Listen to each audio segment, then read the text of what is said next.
नमस्कार दोस्तों, ईरान और इजराइल लेटेस्ट वॉर अपडेट में आज हम फिर आपके लिए कुछ लेटेस्ट जानकारी लेके आए हैं जो आपके लिए जानना बहुत जरूरी है। ईरान वॉर को चलते हुए 3 वीक हो गए हैं। ईरान और इजराइल दोनों ने एक दूसरे पर आज भी मिसाइल दागी। ईरान की मिसाइल हालांकि कोई जनहानि तो नहीं कर पा रही, लेकिन ईरान ने एक सेल्फ गोल जरूर कर लिया। ईरान की मिसाइल ओल्ड जेरूसलम के इलाकों में गिरी और जहां गिरी वहां से अल मक्सा मस्जिद केवल 300 मीटर दूर है और यह हुआ ईद के दिन। हालांकि इसराइल ने पहले ही यहां पर चेतावनी दे दी थी और इलाके को खाली कर दिया था, इसलिए कोई जनहानि नहीं हुई। ईद और नवरोज के दिन मुसलमान और यहूदियों के सबसे पवित्र स्थल पर आक्रमण करके ईरान ने कोई बहुत ज्यादा समझदारी का काम नहीं किया है। ईरान में नववर्ष को नवरोज कहा जाता है, जिसको कि हम वर्ष प्रतिपदा या वसंत संपात या स्प्रिंग इक्विनोज से भी जोड़ सकते हैं। ईरान में नवरोज के दिन वहां के सुप्रीम लीडर मुस्तफा खेमेनी ने अपने देश के नागरिकों को एक लिखित संदेश दिया।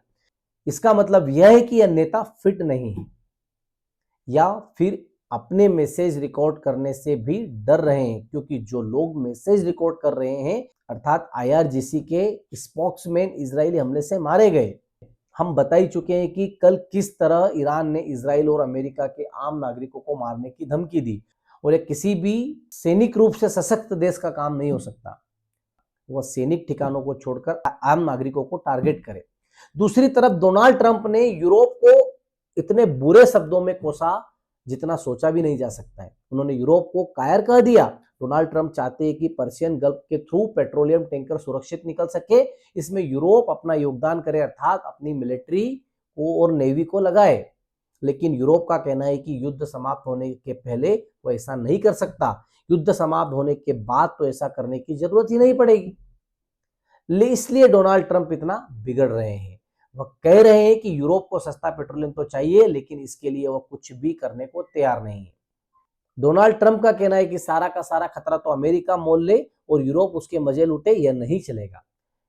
इंटरनेशनल एनर्जी एजेंसी का कहना है कि दुनिया में पेट्रोलियम का बहुत बड़ा संकट पैदा हो सकता है। पेट्रोलियम का दाम बढ़ने से सबसे ज्यादा संकट यूरोप को है, सबसे ज्यादा फायदा रूस को। भारत और चीन तो गल्फ कंट्रीज को छोड़कर रूस या वेनेजुएला से भी पेट्रोलियम मंगा सकते हैं या मंगा भी रहे हैं, लेकिन यूरोप के पास यह ऑप्शन नहीं है क्योंकि उसका रूस से पहले ही पंगा चल रहा है। वह तो अभी तक भारत को भाषण दे रहा था कि रूस से तेल ना खरीदे। ईरान युद्ध में सबसे ज्यादा दुर्दशा किसी की हुई है तो वह यूरोप की हुई है। इसकी कमजोरी, उसकी लाचारी दुनिया के सामने खुलकर आ गई। ईद के मौके पर इजराइल की अल अक्सा मस्जिद और अपने पड़ोसी मुसलमान देशों पर जिस प्रकार से ईरान ने आक्रमण किए हैं, उससे मुस्लिम बंधुओं का मित्र भी भ्रष्ट हो गया है। ये थी आज की अपडेट। और भी ऐसे लेटेस्ट अपडेट के लिए हमारे साथ बने रहिए। हमारे चैनल फैक्ट स्टडी है, इसको लाइक शेयर और सब्सक्राइब कीजिए।